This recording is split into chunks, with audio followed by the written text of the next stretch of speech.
Dear Esther, the morning after I was washed ashore, salt in my ears, sand in my mouth, and the waves always at my ankles, I felt as though everything had conspired to this one last shipwreck.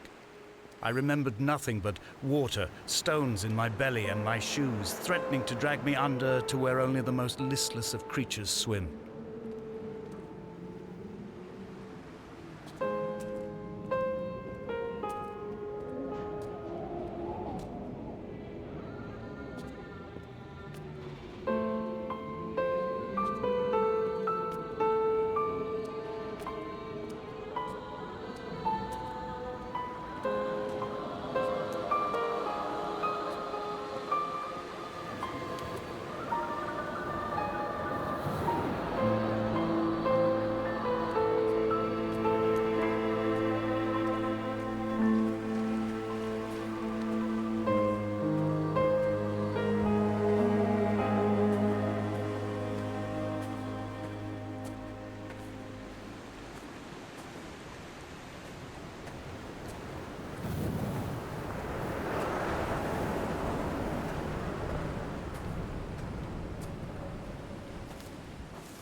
Donnelly reported the legend of the hermit, a holy man who sought solitude in its most pure form.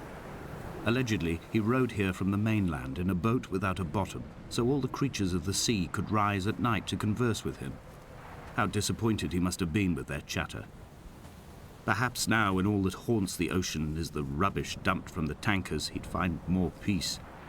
They say he threw his arms wide in a valley on the south side, and the cliff opened up to provide him shelter. They say he died of fever 116 years later. The shepherds left gifts for him at the mouth of the cave, but Donnelly records they never claimed to have seen him. I have visited the cave and I have left my gifts, but like them, I appear to be an unworthy subject of his solitude.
There was once talk of a wind farm out here, away from the rage and the intolerance of the masses.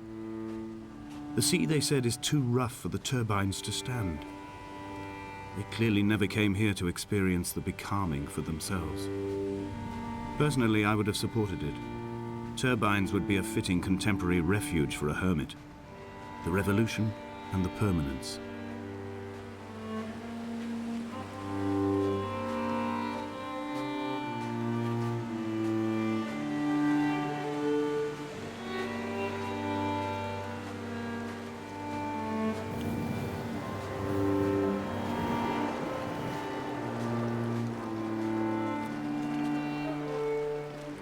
I have found the ship's manifest, crumpled and waterlogged under a stash of paint cans.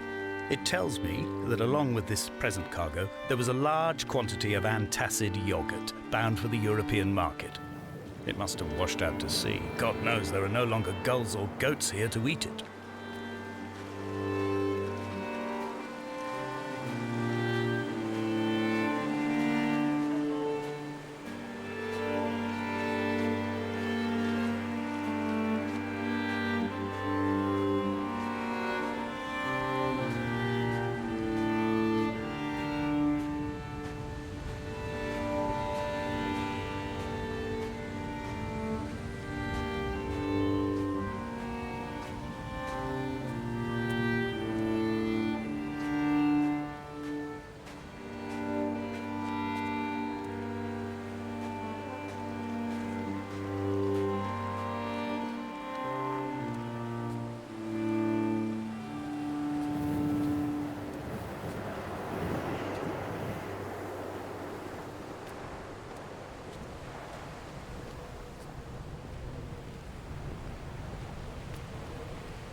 reading Donnelly by the weak afternoon sunlight.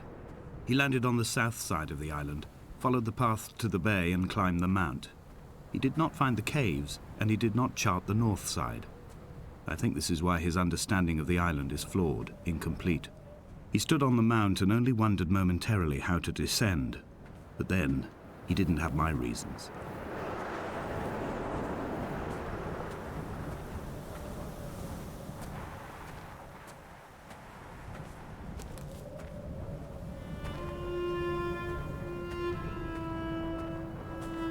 When someone had died or was dying, or was so ill they gave up what little hope they could sacrifice, they cut parallel lines into the cliff, exposing the white chalk beneath. You could see them from the mainland or the fishing boats, and know to send aid or impose a cordon of protection, and wait a generation until whatever pestilence stalked the cliff paths died along with its hosts. My lines are just for this: to keep any would-be rescuers at bay. The infection is not simply of the flesh.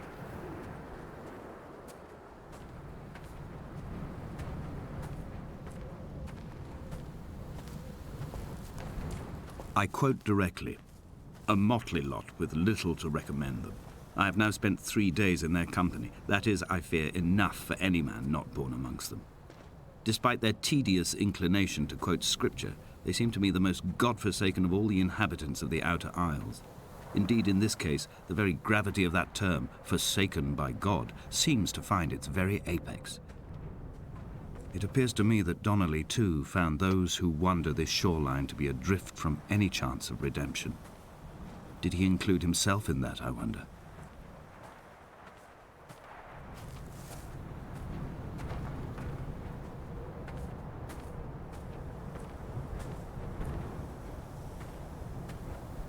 Dear Esther, I met Paul. I made my own little pilgrimage. My Damascus, a small semi-detached on the outskirts of Wolverhampton. We drank coffee in his kitchen and tried to connect to one another. Although he knew I hadn't come in search of an apology, reason or retribution, he still spiraled in panic, thrown high and lucid by his own dented bonnet. Responsibility had made him old. Like us, he'd already passed beyond any conceivable boundary of life. This hermit, this seer, this distant historian of bones and old bread, where did he vanish to? Why, asked the farmers. Why, asked Jacobson. Why bother with your visions at all, if you're just to throw your arms up at the cliff and let it close in behind you and seal you into the belly of the island, a museum shut to all but the most devoted?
The vegetation here has fossilized from the roots up.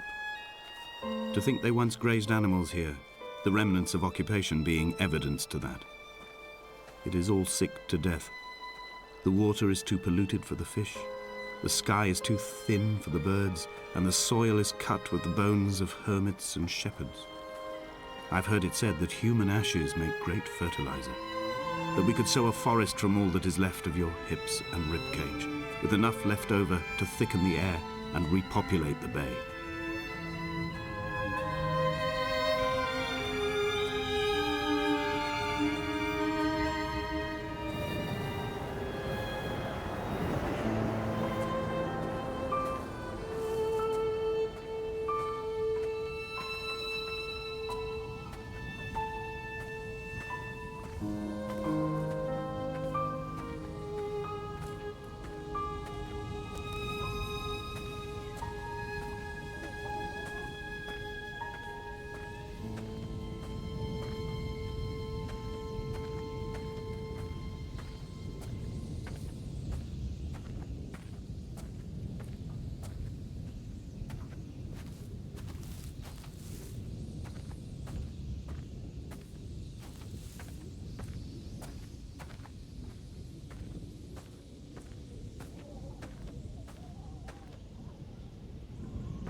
Dear Esther, I have now driven the stretch of the M5 between Exeter and Bristol over 21 times.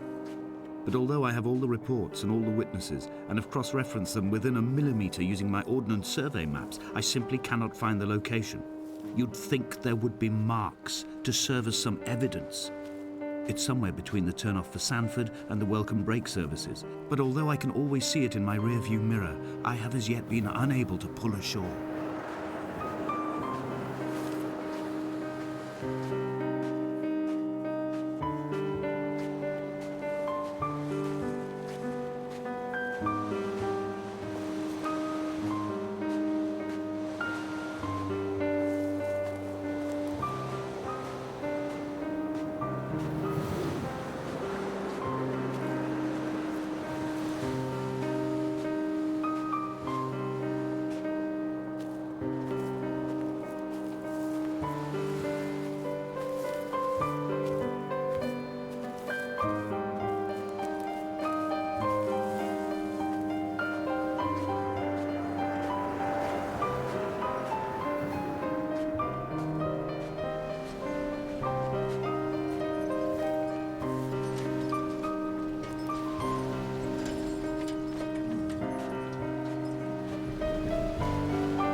I had kidney stones and you visited me in the hospital. After the operation, when I was still half submerged in anesthetic, your outline and your speech both blurred. Now my stones have grown into an island and made their escape, and you have been rendered opaque by the car of a drunk.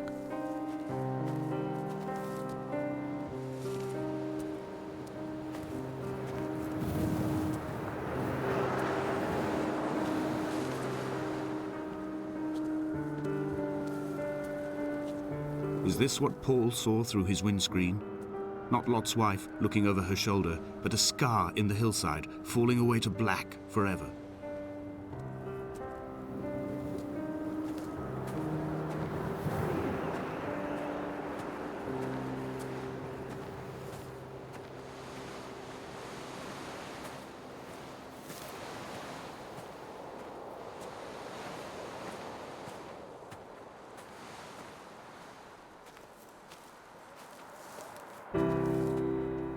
I've begun to climb, away from the sea and towards the center. It is a straight line to the summit, where the evening begins to coil around the aerial and squeeze the signals into early silence. The bothy squats against the mount to avoid the gaze of the aerial. I too will creep under the island like an animal and approach it from the northern shore.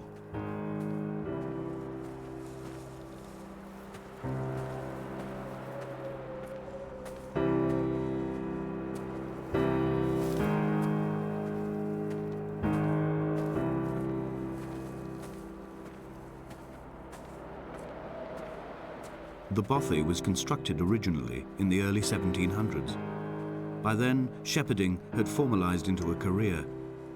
The first habitual shepherd was a man called Jakobsen, from a lineage of migratory Scandinavians. He was not considered a man of breeding by the mainlanders. He came here every summer whilst building the bothy, hoping eventually that becoming a man of property would secure him a wife and a lineage. Donnelly records that it did not work. He caught some disease from his malcontented goats and died 2 years after completing it. There was no one to carve white lines into the cliff for him either.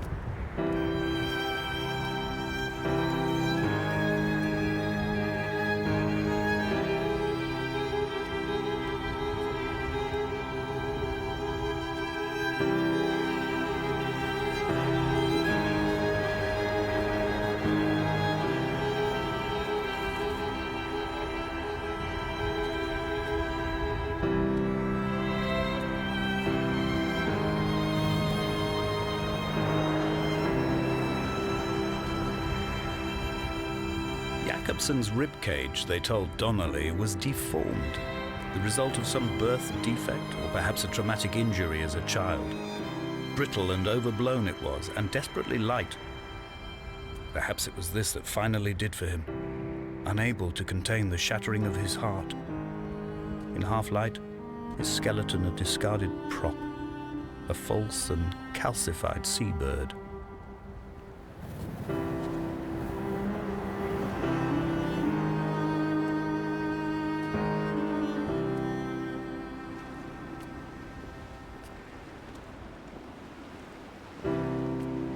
They found Jakobsen in early spring. The thaw had only just come. Even though he'd been dead nearly 7 months, his body had been frozen right down to the nerves and had not even begun to decompose.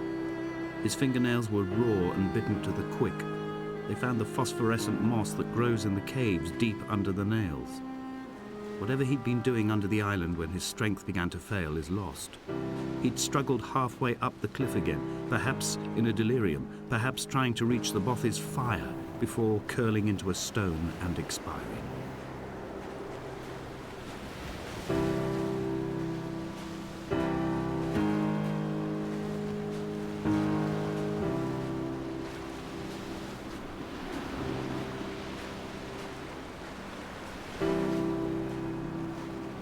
Climbing down to the caves, I slipped and fell and have injured my leg. I think the femur is broken. It is clearly infected. The skin has turned a bright, tight pink, and the pain is crashing in on waves, winter tides against my shoreline, drowning out the ache of my stones. I struggled back to the Bothy to rest, but it has become clear that there is only one way this is likely to end. The medical supplies I looted from the trawler have suddenly found their purpose.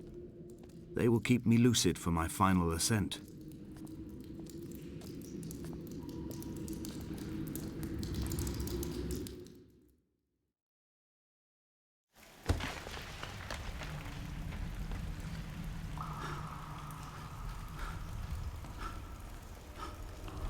Donnelly did not pass through the caves. From here on in, his guidance, unreliable as it is gone from me. I understand now that it is between the two of us, and whatever correspondence can be drawn from the wet rocks.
I first saw him sat by the side of the road.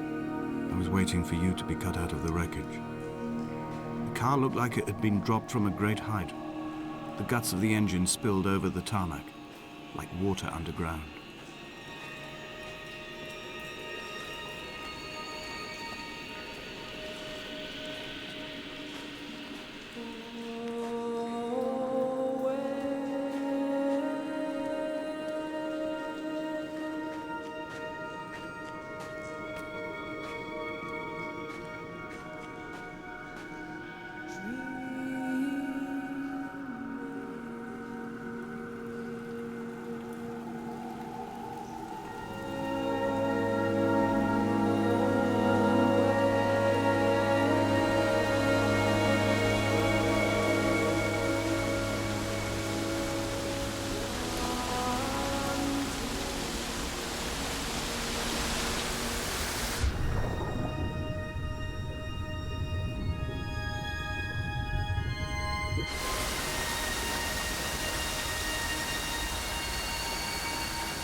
In my final dream, I sat at peace with Jakobsen and watched the moon over the Sandford Junction.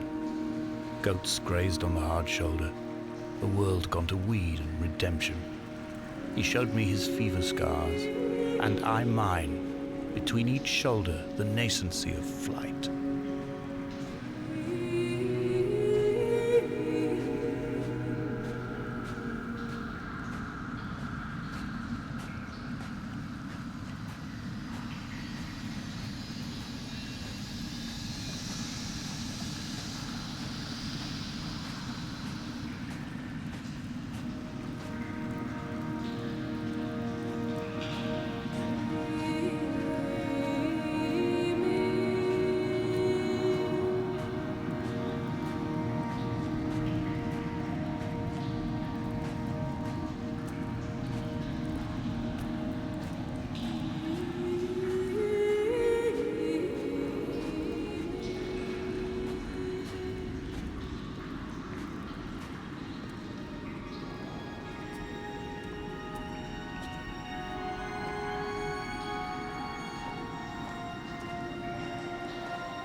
When I was coming round from the operation, I remember the light they shone in my eyes to check for pupil contraction.